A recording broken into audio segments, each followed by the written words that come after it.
Error definition. Numerical errors arise from the use of approximations to represent exact mathematical operations and quantities. These include truncation error and round-off errors.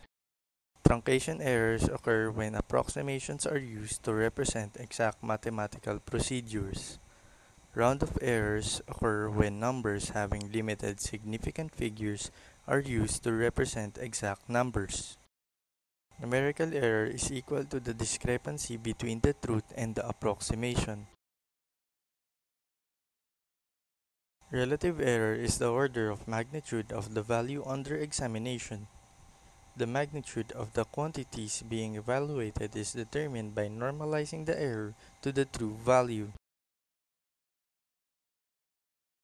True percent relative error is the true fractional relative error multiplied by 100%. Percent tolerance is a pre-specified acceptable level.